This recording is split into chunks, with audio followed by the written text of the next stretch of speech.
Yes, students, welcome to Nishat physics class. आज हम ये ट्राई करेंगे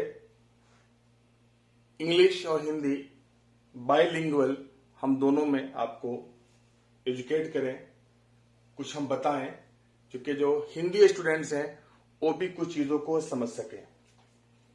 तो that we can call it that is mix Hindi and English, we call it English. Okay, here see this circuit. In the circuit shown that switches are open. This S1 and S2, two switches and they are open. Okay. And capacitors are uncharged. Okay. No charge on the capacitor C1 and C2 in the question. S1 and S2 are closed. S1 और S2 को हमने close कर दिया, that is connect कर दिया. Okay. At t is equal to 0. You know that when we start any function, that time is 0. Now, it is asked in the multiple choice question that charge on capacitor C2. What is charge on the capacitor C2? And second, what is charge on the capacitor C1? Students, here we are thinking about two concepts. One, that capacitor blocks DC. जब एक capacitor fully charge हो जाता है तो direct current को, steady current को block कर देता है। तो सबसे पहला हमारा कॉन्सेप्ट जो है, कॉन्सेप्ट लिखते हैं। क्या कॉन्सेप्ट है इसका? तो just try to understand concepts. क्या है concept? A, capacitors not a, just take light in the human word. One, capacitor blocks DC. Capacitor blocks DC. Then one thing is very clear, because after switching at t is equal to 0 and after some time capacitor blocks DC, after charging no current through C1 से कोई भी current नहीं, and no current through C2 because they block steady current and DC current. इन्होंने block कर दिया current को। इसका मतलब यह है कि करंट का रूट ये है, ऐसे करंट, फिर ऐसे, ये स्विच ऑन हो गया। नाउ स्विच इज ऑन, हमने स्विच को ऑन कर दिया, and current like this and like this and this and like this. It means R1 and R2 are in series. R1 R2 हमारे सीरीज में है, तो सर्किट का पूरा रेजिस्टेंस कितना हो गया? R in the circuit is equal to 3 plus 6 equal to 9 ohm. Clear? Block कर दिया C1 और C2 को, करंट अब ऐसे जा रहा है, R1 R2 और फिर घूम के वापस आ रहा है। ये हमारा करंट का सर्किट हो गया। तो that is R equal to 3 plus 6. What is the I current in the circuit? I कितना होगा? What will be I? V by R, V upon R. So what is V here? 18, R 9. 2 ampere current is flowing. 2 ampere. Now, here potential drop is V1. Suppose that potential drop is V1. R1 पे potential drop हमारा V1 है. V1 is potential drop on the R1. तो अगर हम V1 की बात करें तो V1 कितना होगा?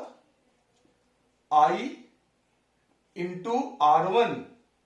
I current and R1 resistance. I हमारा 2 है एम्पियर और ये 3 ओम है, दैट इज 6 वोल्ट इस पे ड्रॉप हो गया।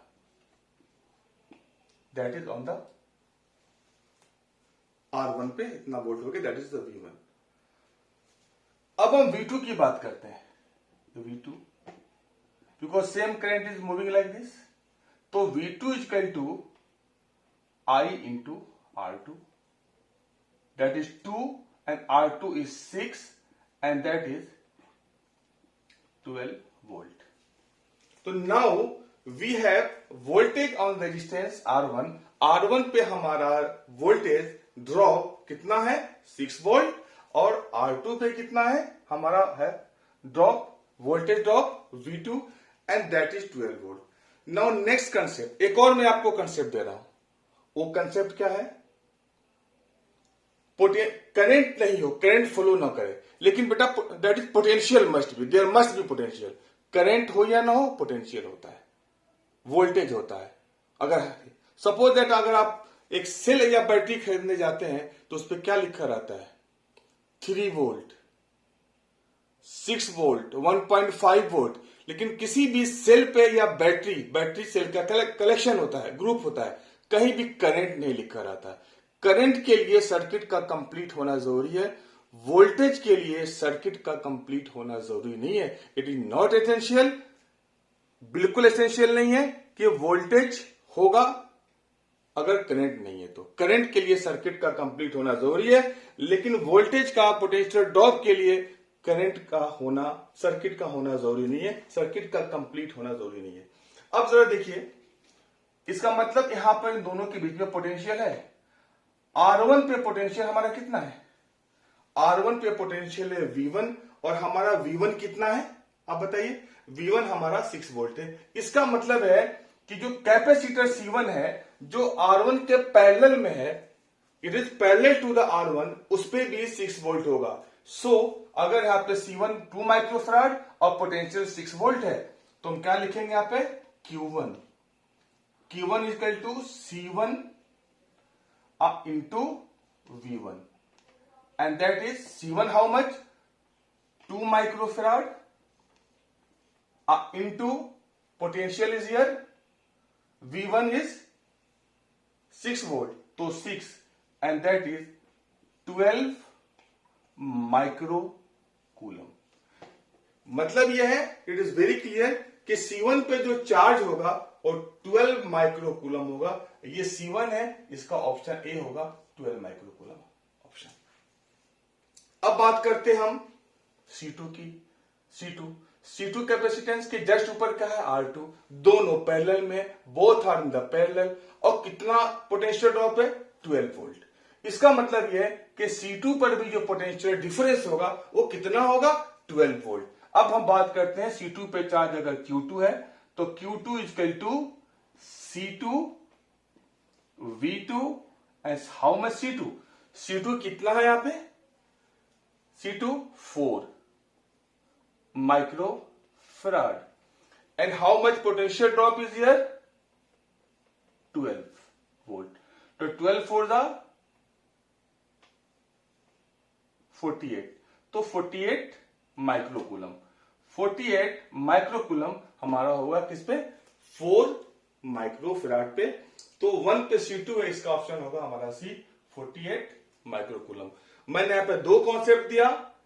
पहला कॉन्सेप्ट क्या, यह है कि कैपेसिटर डीसी को ब्लॉक कर देता है, इसलिए हम कैपेसिटर पे जितने भी न्यूमेरिकल्स करते हैं उसमें कभी भी करंट का डायरेक्शन नहीं होता है। हाँ, अगर जस्ट स्विच ऑन करते हैं तो उस वक्त करंट फ्लो करता है, हम उस पर कभी ना कभी न्यूमेरिकल हम करेंगे जस्ट स्विच ऑन पे। लेकिन जब चार्ज हो जाता है तो डीसी जो है डीसी कैपेसिटर को ब्लॉक कर देता है। इस एक तरह से वो इनफाइनाइट रेजिस्टेंस का काम करता है। ओके, पहला कंसेप्ट।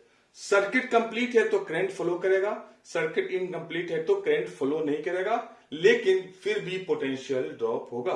तो मैंने एक क्वेश्चन आप दिया और मैं से एक दो क्वेश्चन रोज डालता रहूंगा और आपको कुछ ना कुछ फायदा होता रहेगा। और अगर व्यू अगर देखते हैं तो मैं चाहूंगा कि आप इसको हमारे चैनल को सब्सक्राइब भी कर लें, इसलिए कि आपको ऐसे ही मल्टीपल चॉइस क्वेश्चंस मिलते रहेंगे जो आपको 12 बोर्ड एग्जामिनेशन मल्टीपल चॉइस होगा जो आपको नवंबर या दिसंबर में होगा, प्लस नीट IIT जेई के भी हम क्वेश्चन डालते रहेंगे। उसमें कुछ आसान भी क्वेश्चन होंगे, कुछ मुश्किल भी होंगे। Okay, thank you very much.